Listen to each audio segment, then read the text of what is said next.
Salut et bienvenue dans cette matinale. Aujourd'hui, quoi semer, quoi planter après nos cornichons? Premièrement, les légumineuses, comme d'habitude, on continue, les petits pois, les haricots, etc. Les légumineuses telles que les pois et les haricots sont un excellent choix après les cornichons. Ces plantes fixent l'azote dans le sol, ce qui aide à reconstituer les nutriments après une culture exigeante, comme celle des cornichons. Enrichissant le sol avec des légumineuses prépare également le terrain pour les cultures futures.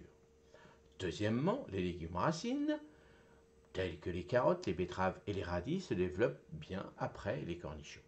Le sol ameubli par les racines des cornichons est idéal pour ces cultures qui utilisent différents types de nutriments, aidant ainsi à maintenir l'équilibre du sol. Troisièmement, les salades et les laitues sont une bonne option après les cornichons. Ces cultures à croissance rapide demandent moins de nutriments, ce qui permet au sol de se régénérer tout en continuant à produire des légumes frais.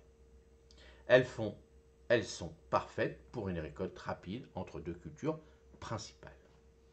Quatrièmement, les crucifères, tels que les choux, le brocoli et les navets, peuvent être plantés après les cornichons.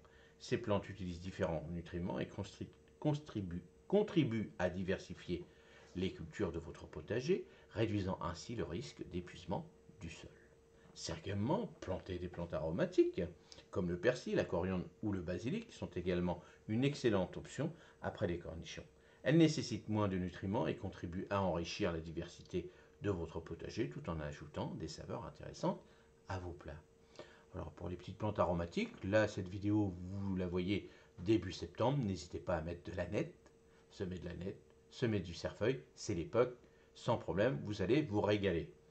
Le basilic, voilà, attention, plutôt en pot, hein, ne semez plus.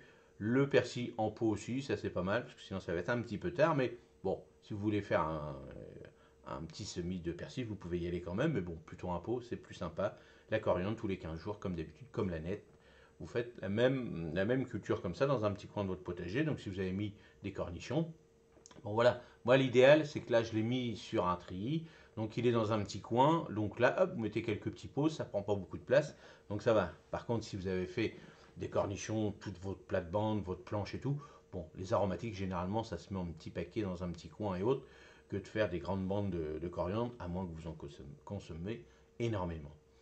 Ensuite, bon, bah, pour les petits pois, tout ça en fonction des régions, hein, les petits pois dans certaines régions ils vont commencer à en ressemer. Attention bien sûr, si vos cornichons, eux, ont été vraiment malades. Bon, voilà, le petit pois, lui, a à peu près les mêmes maladies, c'est-à-dire l'odium, il n'aime pas trop. Donc attention, si vous avez eu vos cornichons très malades, moi je vous conseille de ne plus rien mettre du tout, de laisser passer la saison hivernale, et puis vous verrez plus tard. Bon, bien sûr, si vous avez un tout petit potager, c'est pas facile. Allez, avec tous ces conseils, bah vous, qu'est-ce que vous allez mettre après vos cornichons? Est-ce que vous pouvez en remettre? Est-ce que vous avez préparé quelque chose après, par la suite? Eh bien, n'hésitez pas, ces petites fiches sont là pour ça. Vous les gardez, comme ça, vous savez qu'en fonction des régions, en fonction de la saison, vous regardez cette petite fiche et ça va vous donner pas mal d'idées. Merci, passez une excellente matinée, une excellente journée et travaillez bien si vous avez repris le travail. Bien sûr, on est début septembre, tout le monde a repris le travail normalement. Bon, allez, merci. Salut!